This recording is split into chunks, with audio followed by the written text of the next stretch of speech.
Praise Jesus Easter Day. 부활하신 예수님을 찬양합니다. 6장 요절 말씀을 한번 읽어보겠습니다. 시작. 청년이 이르되 놀라지 말라. 너희가 십자가에 못 박히신 나사렛 예수를 찾는구나. 그가 살아나셨고 여기 계시지 아니하리라. 보라, 그를 두었던 곳이니라. 하나님 아버지, 이 시간 부활하신 예수님을 찬양합니다. 이 예수님을 저희들로 만날 수 있도록 도와주시고 한 음성을 저희 가운데 허락하여 주시옵소서. 저희의 심령 가운데 주님의 말씀을 겸손하게 잘 증거할 수 있도록 도와주시옵소서. 끝나는 시간까지 하나님께서 함께 하시고 영광 받아주시기를 기도합니다. 이 모든 말씀 예수님의 이름으로 기도하였습니다. 아멘. 오늘은 예수님께서 십자가에서 못 박히시고 장사 지낸 바 되었다가 다시 살아신 날을 기념하는 부활절입니다.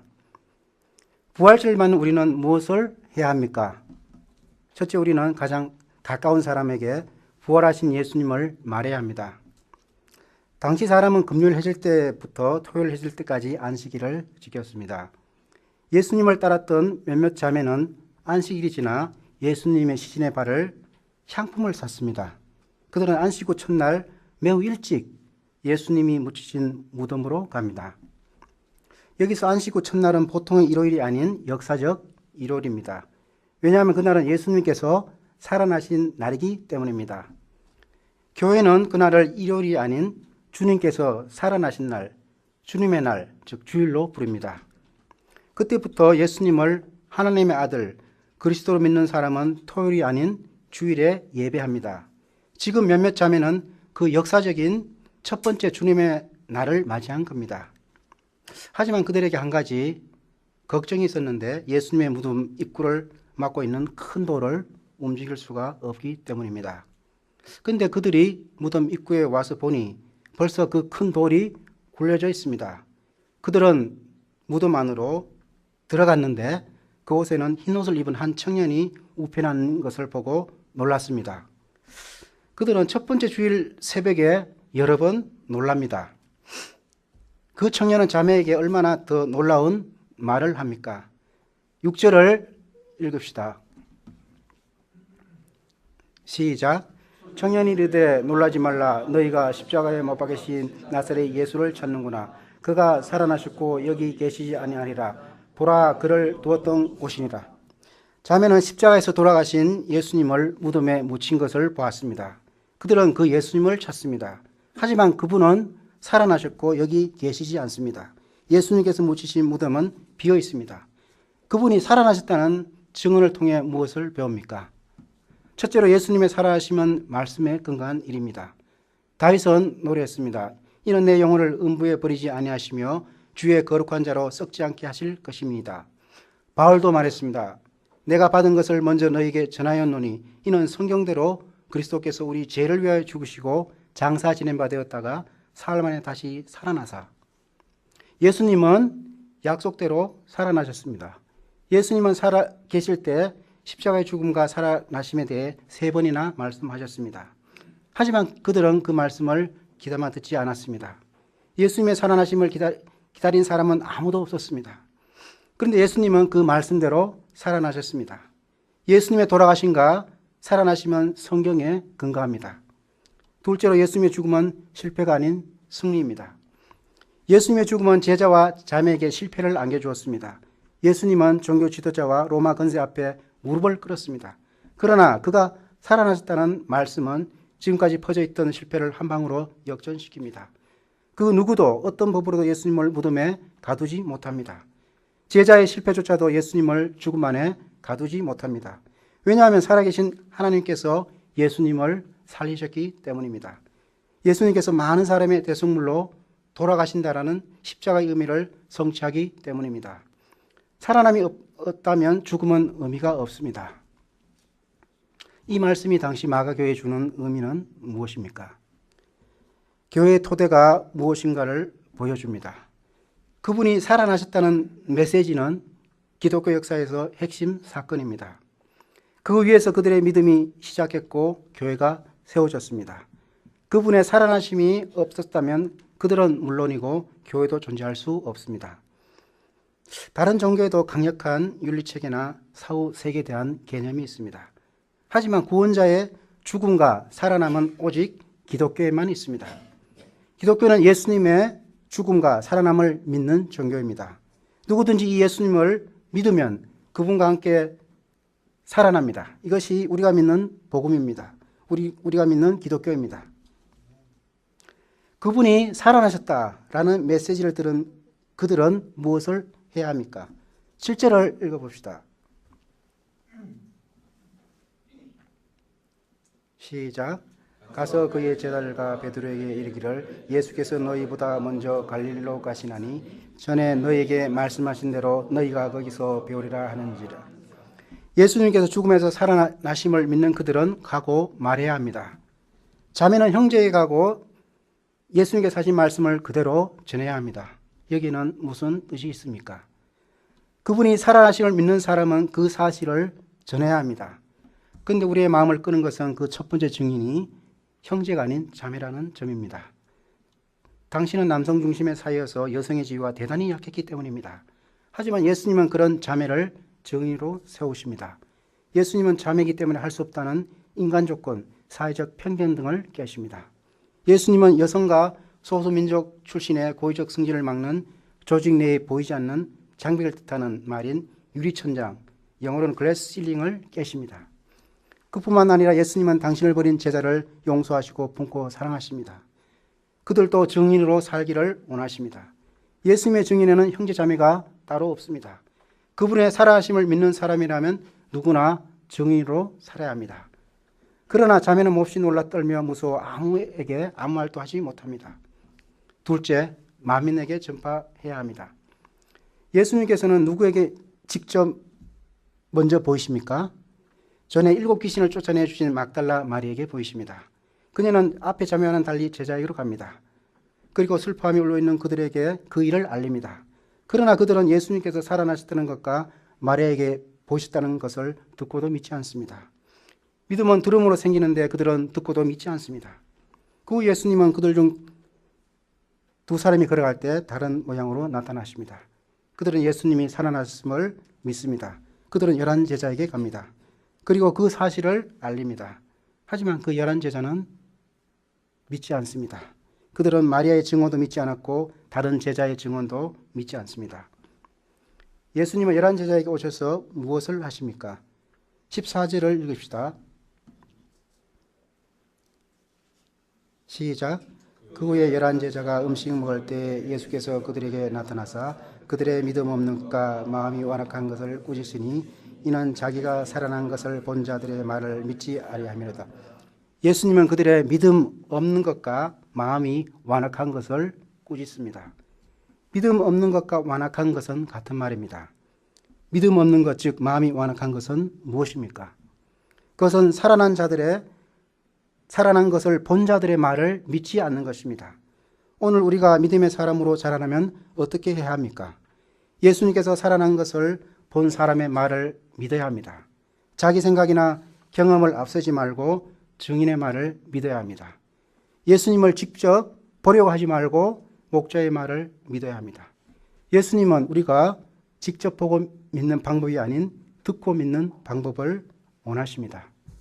만일 우리가 예수님을 직접 보고 믿기를 원한다면 예수님을 믿을 후백생이 등장할 때마다 끊임없이 이곳에 저곳에 나타나셔야만 합니다. 이것은 정말로 번잡한 일이며 불필요한 방법입니다. 예수님은 증인이 증거하는 전도를 통해 믿음을 심습니다. 그 전도의 출발은 무엇입니까? 성경입니다. 성경은 목격자의 증언을 기록한 책입니다. 누구든지 믿음의 사람으로 자라려면 가장 먼저 성경을 듣고 믿어야 합니다. 성경을 믿지 않고서는 믿음의 사람으로 자랄 수 없습니다. 만일 누군가가 성경을 믿는 것보다 뭔가를 보고 믿으려 한다면 믿음의 사람으로 자랄 수 없습니다. 말씀을 듣고 믿는 사람이 건강한 믿음의 사람으로 자랍니다. 저는 1987년도 어느 따스한 봄날 캠퍼스에서 성경 공부 모임에 초청받았습니다. 그리고 벌써 30여 년의 세월이 흘렀습니다. 매주 1대1 말씀 공부, 주일 예배, 수양회 등 많은 말씀들을 들었습니다. 그런데 현재 제 모습을 보니 하나님 말씀을 찾고자 하는 갈급함보다는 그저 형식적인 신앙인이 되었습니다. 그간 크고 작은 일들은 왜 이렇게 많이 생기는지, 특별히 9수 나이에 고비가 많아서 무척 힘들었습니다. 축구하다가 2번의 양쪽 무릎 수술을 받았고, 또 자녀 문제가 있었고, 최근에는 목 디스크가 와서 버틸 수가 없었습니다. 그래서 주말이 되면 자주 산으로 가서 약초를 캤습니다. 산삼도 여러 뿌리 캤습니다. 그러나 이것이 제 인생의 근본적인 인생 문제, 내면 문제를 모두 해결해 주지는 못했습니다. 이런 모습을 아셨는지 하나님은 지난 5년 만에 다시 오늘 이 자리에서 간절한 마음으로 주님을 만나도록 말씀을 섬기는 은혜를 주셨습니다. 저희 죄 때문에 죽음 당하시고 성경대로 다시 살아나신 부활의 예수님을 만남으로 제가 행복한 삶을 살고 자녀들도 회복될 수 있기를 기도합니다. 어떤 사람은 말합니다. 나는 왜 믿음이 자라지 않는지 모르겠다. 왜 믿음이 자라지 않을까요? 그것은 마음이 완악하기 때문입니다. 증인의 말을 믿지 않기 때문입니다. 성경을 믿지 않기 때문입니다. 그들은 성경보다 가짜 뉴스를 잘 믿습니다. 말씀 앞에서는 완악하지만 세상의 소리에는 열린 마음을 갖습니다. 반면 믿음이 무럭무럭 자라는 사람의 특징은 무엇입니까? 열린 마음, 겸손한 마음으로 목자의 말을 잘 듣고 믿는 사람입니다. 말씀을 믿지 않는 것은 밥을 먹지 않는 것과 같습니다. 밥을 먹지 않으면 자라지 못합니다. 반면 말씀을 먹는 것은 밥을 먹는 것과 같습니다. 밥을 잘 먹으면 잘 자랍니다. 예수님은 그들이 무슨 일 하기를 원합니까? 15절을 읽겠습니다. 시작. 또 이르시되 너희는 온 천하 만민에게 복음을 전파하라. 그들은 복음을 전해야 합니다. 그들은 갈릴리 작은 동네는 물론이고 온 천하 만민에게 복음을 전파해야 합니다. 당시 유대인은 로마인에게 복음을 전해야 한다고 꿈에도 생각지 못했습니다. 그들은 로마를 원수로 생각했기 때문입니다. 또 그들은 윤리적으로 문제가 있는 사람을 무시하고 배척했습니다. 제자도 이런 배타성 때문에 복음 전파의 대상을 제한할 수 있습니다. 그러나 예수님은 그 누구도 제한하지 않습니다. 왜 모든 사람에게 복음을 전해야 합니까? 16절을 읽겠습니다. 시작. 믿고 세례를 받는 사람은 구원을 얻을 것이요 믿지 않는 사람은 정죄를 받음이라. 복음을 믿고 그 표시로 세례를 받는 사람은 구원을 얻습니다. 그러나 믿지 않는 사람은 정죄를 받습니다. 구원과 정죄의 기준이 복음을 믿느냐 믿지 않느냐에 달려 있습니다. 복음을 믿는 일은 이 땅에서 여유 있게 살면서 일종의 종교 생활을 즐기는 문제가 아닙니다. 복음을 믿고 믿지 않고의 문제는 우리의 생명과 죽음을 결정하는 실존의 문제입니다. 어떤 사람이 복음을 믿습니까? 복음을 듣는 사람이 믿습니다. 들으려면 전파하는 사람이 있어야 합니다. 그러므로 좋은 소식을 전하는 사람의 발은 아름답습니다. 여기서 볼 때 교회의 존재의 목적은 무엇입니까? 그것은 복음을 전파하는 일입니다. 복음 전파는 교회의 선택사항이 아니라 필수사항입니다. 당시 마가교회가 그 일을 감당하기는 무척 버거웠습니다. 그들이 전해야 할 세상은 너무 거대하고 자신은 거대한 파도가 넘실거리는 바다 한가운데 떠있는 작은 배와 같았습니다. 하지만 그들은 그 거대한 파도를 향해 복음을 전해야 합니다. 복음은 정죄의 고통에 있는 한 영혼을 구원하는 일입니다. 우리가 온 천하 만민을 향한 예수님의 목자의 마음을 알면 복음 전파하는 일에 도전할 수 있습니다. 오늘 우리 현실은 어떠합니까? 우리는 복음 전파를 위해 돈과 시간을 투자합니다. 하지만 투자한 만큼 열매가 나타나지 않습니다. 피해 의식도 있습니다. 머리와 가슴 그리고 발이 따로따로 움직일 때도 있습니다. 하지만 복음 전파에 실제로 도전해야 한 생명이 정죄에서 구원받습니다. 영국에서 인도 선교에 헌신했던 캐리는 강조했습니다. 인생은 짧고 우리 주위의 모든 사람은 늙어가고 있다. 구원의 기쁜 소식을 전하지 않으면 무서운 저주를 받을 것이라는 사실에 항상 마음을 고정해야 한다. 우리가 이런 사실을 좀 더 일찍 깨닫는다면 복음의 증인으로 사는 일에 좀 더 힘쓰지 않을까요? 우리는 복음 전파가 쉬운 일은 아니지만 얼마나 중요한 일인가를 알고 있습니다. 우리가 힘들고 피곤할지라도 그 사역을 포기하지 말고 힘을 내서 도전하기를 바랍니다. 우리가 그 일에 도전할 때 하나님께서는 어떻게 도와주십니까? 하나님께서는 믿는 자에게 표적을 주시는데 귀신을 쫓아낼 수 있고 새 방언을 말할 수 있습니다. 방언이란 일상적 언어가 아닌 특별한 말 또는 만민에게 복음을 전할 수 있는 외국어를 뜻합니다. 복을 믿는 사람은 뱀을 손으로 잡을 수 있고 독을 마셔도 해를 받지 않습니다. 평생 아프리카에서 복음의 증인으로 살았던 리빙스턴은 고백했습니다. 사명인은 사명을 마칠 때까지 절대 죽지 않는다. 하나님은 복음 전파에 헌신하는 종의 생명을 지켜주십니다.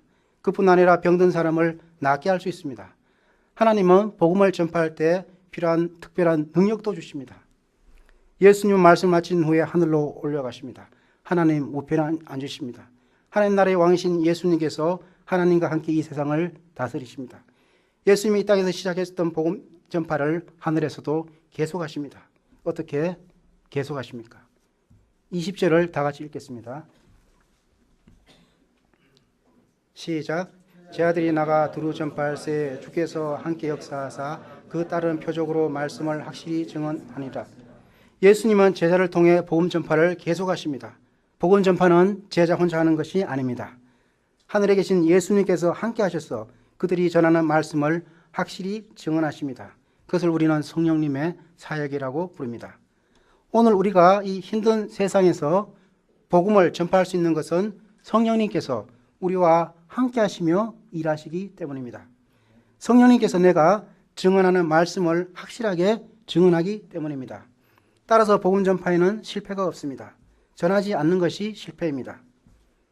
예수님께서는 우리를 대신해서 십자가에 돌아가셨지만 살아나셨습니다. 지금은 하나님 우편에 계셔서 세상을 다스리고 우리와 함께 하십니다.